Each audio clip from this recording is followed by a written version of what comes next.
Vânia Ferrari, descabelada como sempre, desbocada como nunca é. Ana Nogueira. Respondendo a seguinte pergunta que nos fizeram recentemente: palestrante é profissão?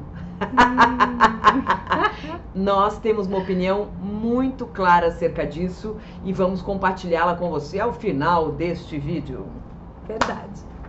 A gente vai trazer aqui também alguns dados do primeiro estudo sobre o mercado de palestras no Brasil, feito por essas organizações aqui abaixo. Esse estudo é bem interessante e foi compartilhado com a gente por um grande amigo chamado Alexandre. Ale, beijo. Obrigada, Ale. Qual é a notícia que a gente recebeu nesta pesquisa?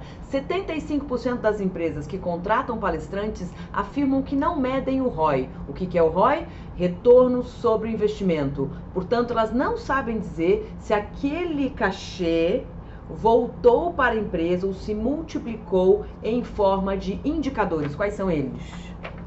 E aí, ponto para os nossos clientes, né? Alguns desses indicadores medidos pelas empresas que contratam o nosso trabalho reportam um aumento na produtividade, nas vendas, no clima organizacional, na retenção de talento. Tem um dado aqui bem tangível do impacto de uma apresentação e do impacto de um investimento como esse. Pois é, empresa séria, que graças a Deus são os nossos clientes, tiram uma fotografia da empresa antes e depois da nossa palestra.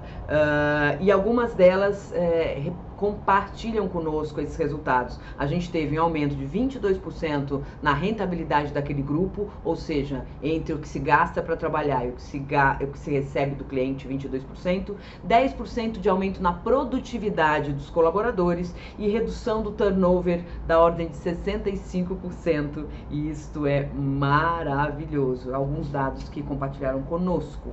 É bem importante você saber na prática, com fatos e dados, se o retorno atingiu o seu objetivo. Isso ajuda na hora de justificar o investimento já feito ou contratar futuramente outros conteúdos, né? Você mostra o quão eficiente, o quão relevante aquilo é para a organização.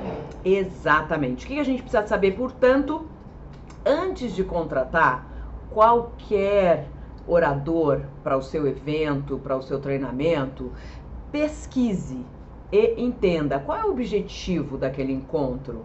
O que você está procurando resolver com aquele evento, com aquele encontro, com aquela reunião?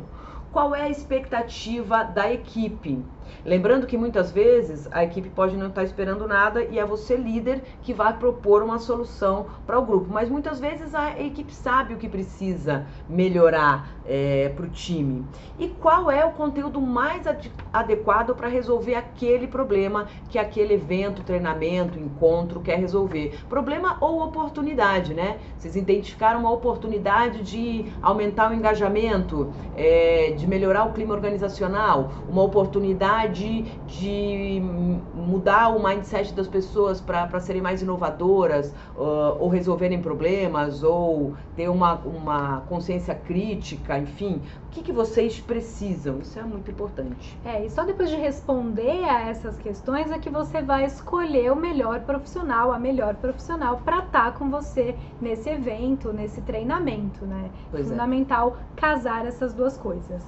Tem uma oportunidade que poucas empresas enxergam, que é estabelecer um relacionamento contínuo com palestrantes que são pessoas formadoras de opinião e que podem ser aliados da sua marca.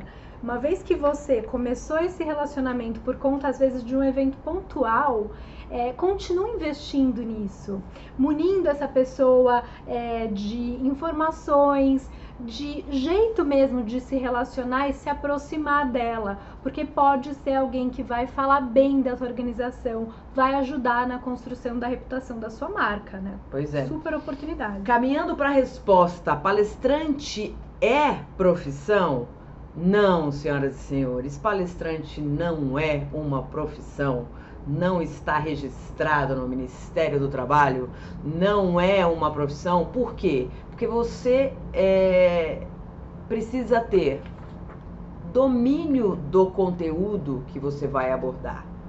Significa que os melhores oradores, as melhores oradoras que a gente conhece, são aqueles que unem a experiência que tiveram em empresas, no meu caso e da Ana, empresas multinacionais ao longo dos últimos 32 anos, dos últimos 15 anos, a gente juntou essa experiência passando pelo ciclo de vida do colaborador dentro da organização, né? E a gente foi lotando a nossa bagagem de conteúdo técnico e comportamental que nos gabarita a estar no palco para falar sobre quem são os profissionais que estão transformando o mundo dos negócios. Então, a primeira coisa tem a ver com bagagem, com domínio do conteúdo. Por isso que eu caguei de rir o dia que eu fui abordada por um menino de 18 anos dizendo: eu quero ter aula com você sobre como ser palestrante. Eu falei: volta daqui a 30 anos, você vai estar pronto, amor, não vai nem precisar da gente,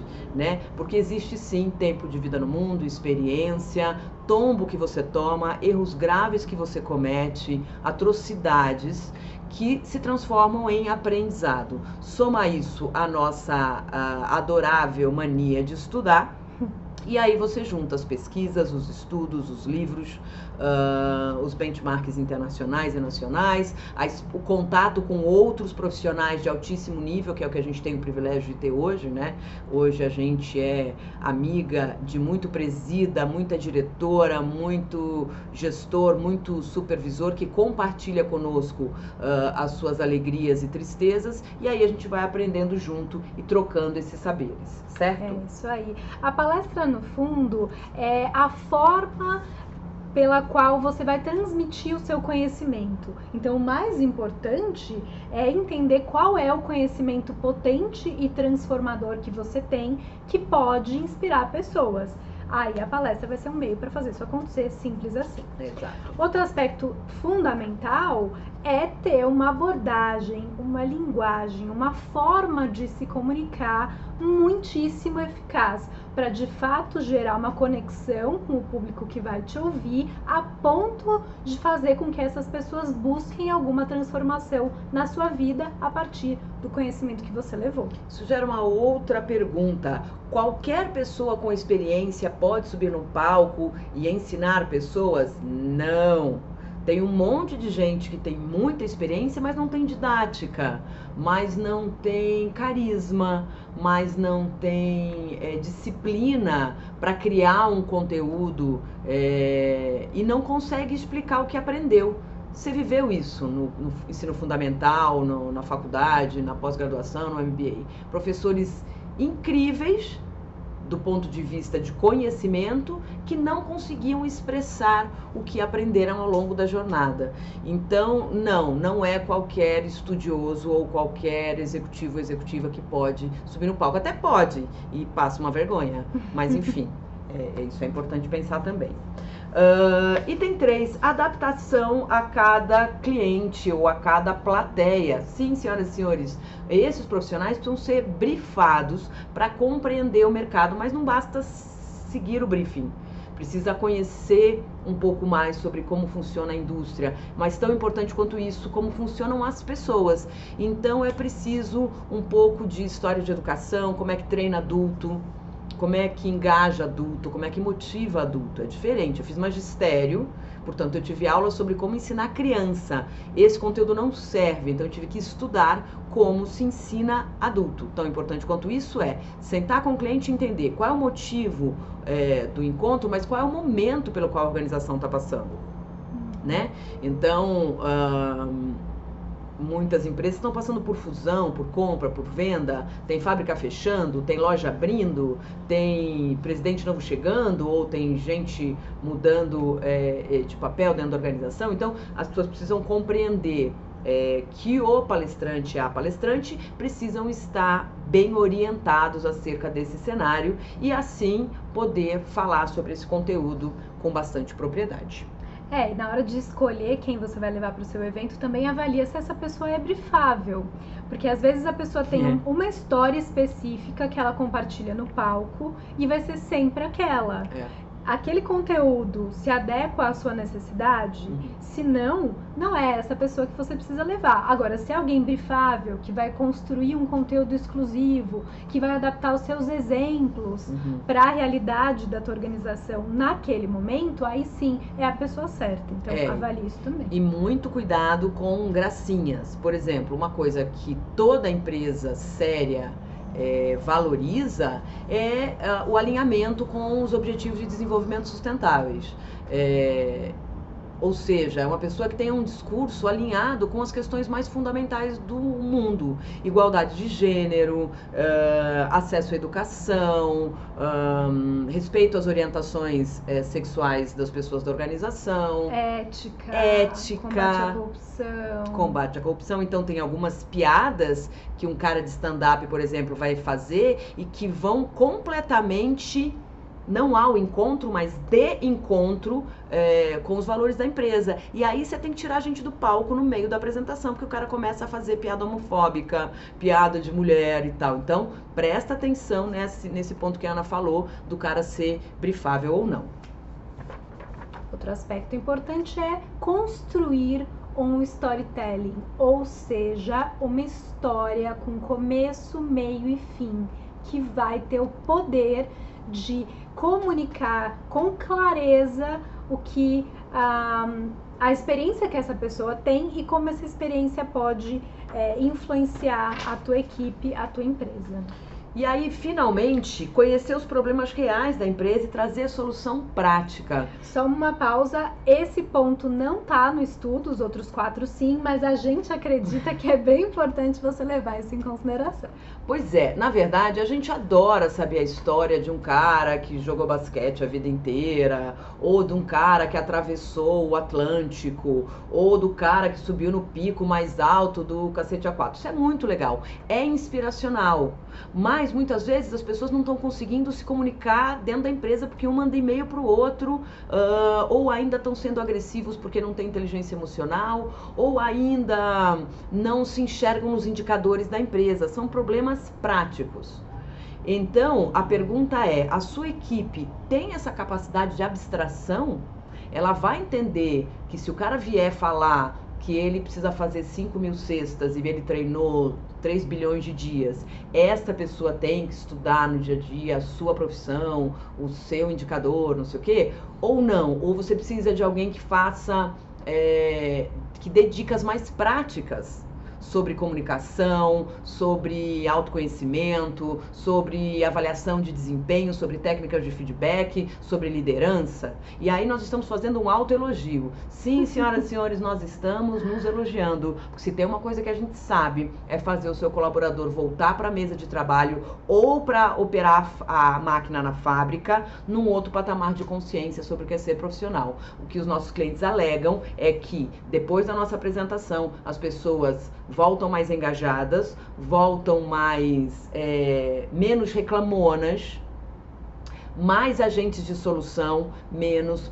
fazendo parte do problema e tal. Então tem isso também. Eu concordo que quando o seu evento é de 2, 3 dias, é legal você colocar lá alguém fora do universo corporativo. Quando você tem pressa para transformar a sua equipe, não dá tempo de eufemismo, não dá tempo de abstração, chama gente que vem do mundo corporativo e que vai te ajudar. Que vai dar um caminho prático, né, para a transformação acontecer. Que saindo dessa 1 hora de apresentação, qual a lista de coisas que eu preciso transformar no meu jeito de trabalhar a partir de agora. É isso aí, né? É isso aí. Muitíssimo tangível. E aí, qual que é o ponto, gente? Quanto demora para fazer uma apresentação? Acho engraçado, os clientes falam assim pra gente: então a agenda tá super lotada, não vai dar para fazer a apresentação de 1 hora, vamos fazer em meia hora, você cobra metade do cachê? E a gente é obrigado a responder: gente, número 1, por que você tá enfiando um monte de conteúdo nesse evento? Ninguém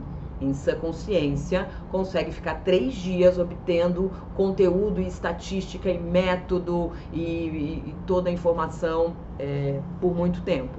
Número 2, fazer em menos tempo é mais difícil do que fazer em mais tempo. né? O palestrante, a oradora tem que ter domínio do tema e do storytelling para conseguir contar uma história em 30 minutos. E é o que a Ana e eu já dissemos em oportunidades anteriores.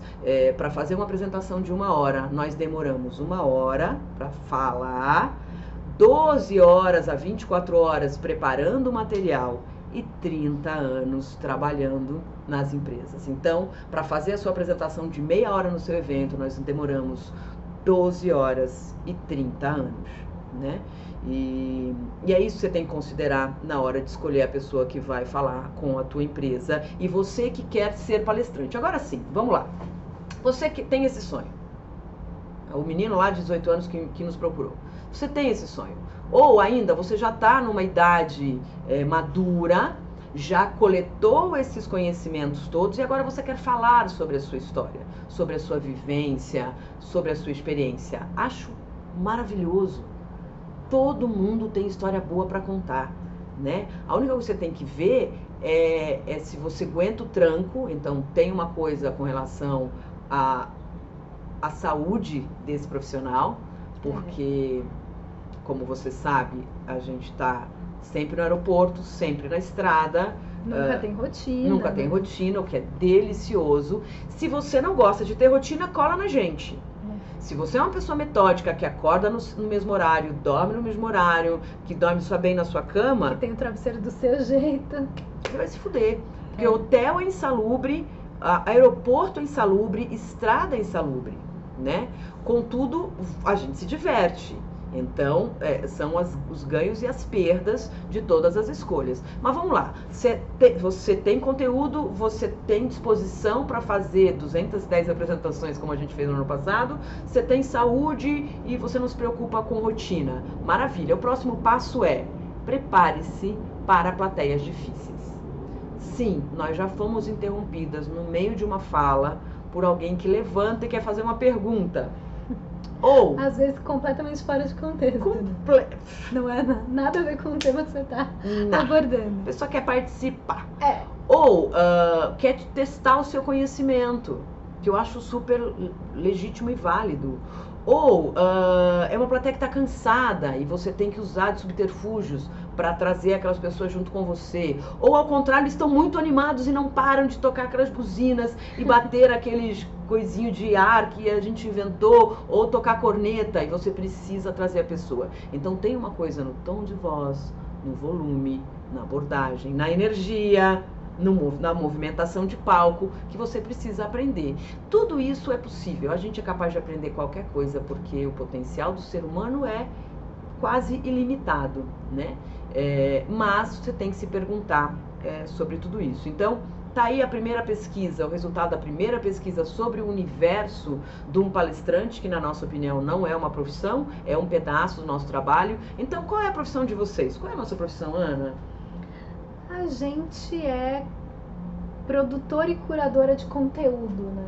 De conhecimento. Então, a gente estuda muito, correlaciona os temas entre eles e com o que a gente já viveu e tenta transmitir para que outras pessoas usufruam desse conhecimento. Exatamente. Então, você precisa ter ideias originais. Então, não basta você copiar um conteúdo de alguém. Por isso, a gente escreveu 2 livros com as nossas ideias originais. Para além disso, a gente cria conteúdos específicos para cada marca, para cada necessidade, na duração e com a ênfase, com o tipo de método que faça aquelas pessoas se transformarem. Então é isso, nós não somos palestrantes, a gente cria conteúdo e fala e apresenta esse conteúdo para as organizações. A gente, nesse caso mais a Ana, é especialista em curadoria, ou seja, olha para o mundo inteiro, dentro e fora do Brasil, e descobre quem são as pessoas, as melhores pessoas para falar sobre cada tema, porque dominam aquele assunto, ou porque descobriram aquele tema, ou porque são autoridades naquele tema, e aí apresentam para a sua empresa. Então é isso, senhoras e senhores. Esperamos ter respondido a sua dúvida sobre se palestrante é uma profissão. Esperamos que você nos chame, sim, para palestrar na sua empresa. É isso que a gente faz, isso que a gente gosta de fazer. A gente gosta dessa ferveção, a gente gosta de conhecer marcas novas, a gente gosta, eu particularmente adoro um palco. Não me dê um microfone, meu amor, é difícil eu largar. E então é isso, tem a ver com aquela história do propósito. Eu encontrei a minha vocação. E graças a Deus a minha vocação tem a ver com a minha profissão. E aí eu ganho um dinheiro para fazer isso e ainda, na nossa humilde opinião, a gente muda o mundo porque a gente acredita que é possível trabalhar e ser feliz no mesmo lugar. É isso? É isso aí. Ficou alguma dúvida? Quer contribuir com essa conversa? Usa os comentários para isso e a gente também vai colocar o link para o estudo que a gente citou. Curte, Beijo. comente, compartilhe até chegar à sua área de treinamento e desenvolvimento, compartilhe até chegar ao seu líder, até chegar na sua empresa de evento, para a gente poder estar com você no seu próximo encontro. É isso.